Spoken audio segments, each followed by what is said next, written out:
I was a pastor, and if I was a pastor, they were going to look at me and say, "How can you as a pastor be doing this?"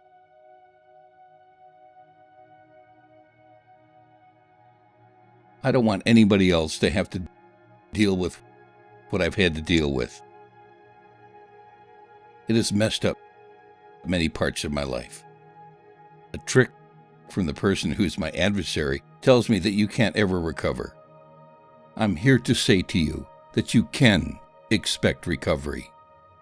Pastor Resources asked me to tell you my story. I have every man's disease, and it's called pornography. I grew up in a very Victorian-style home, which means it was very restrictive. Because it was restrictive, I was lonely.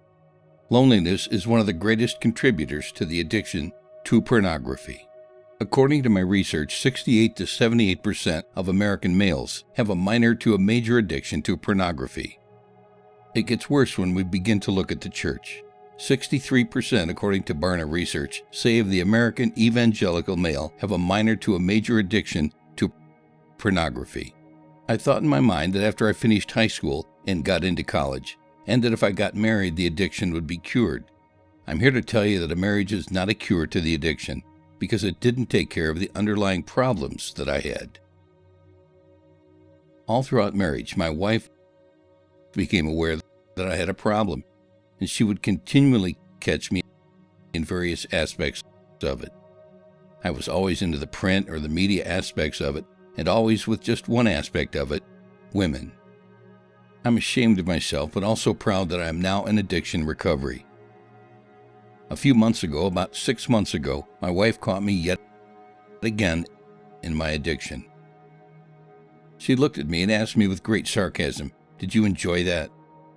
And then she said, "I'll have nothing to do with you anymore. I'm moving to the back of the house, and you are not to come back there." I went back anyway, one of the biggest mistakes I made that day.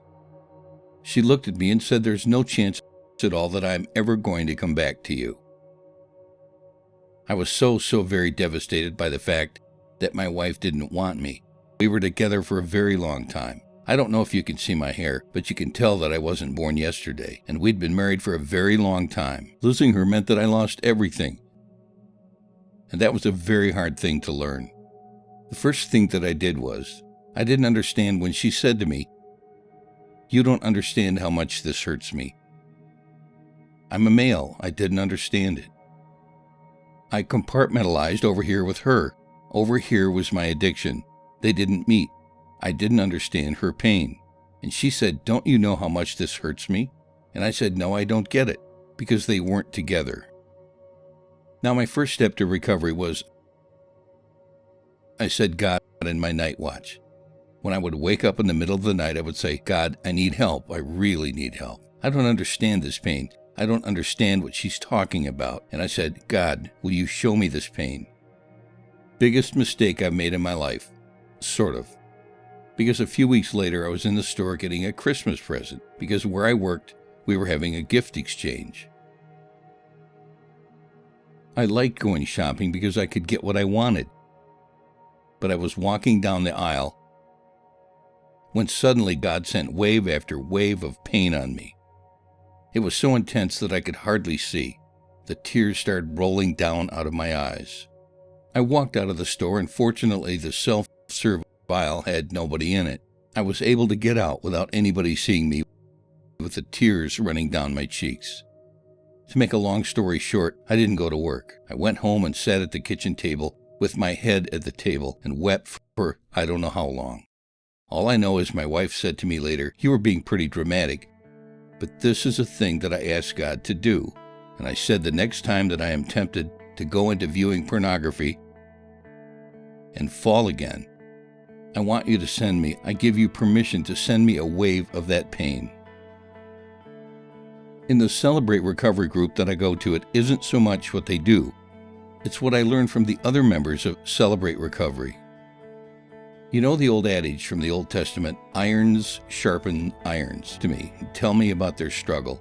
They ask me about mine. We learn things from each other about how we dealt with this or how we dealt with that. In Celebrate Recovery, the thing I learned, the biggest, was that I am powerless to overcome this addiction on my own. In one of the early teachings that they gave, they taught about hope. I thought it was nice when they did the H and the O and the P, but when we got to the E, I was stunned. I was so stunned that I did not hear any more of the teaching. I was so stunned that I did not get anything out of the small group that I was in afterwards. E stands for expect recovery. You can expect recovery. Your wife deserves your love so much more than you can imagine. He equates it to his love for us as human beings, and returning that same love for our wife. In my spiritual life, God has forgiven me. My emotional life, I am more healthy today after 6 months of recovery than I have been in 30 years. And yes, my marriage is in the process of recovery. It will be for quite some time. I want to tell you, it's worth it.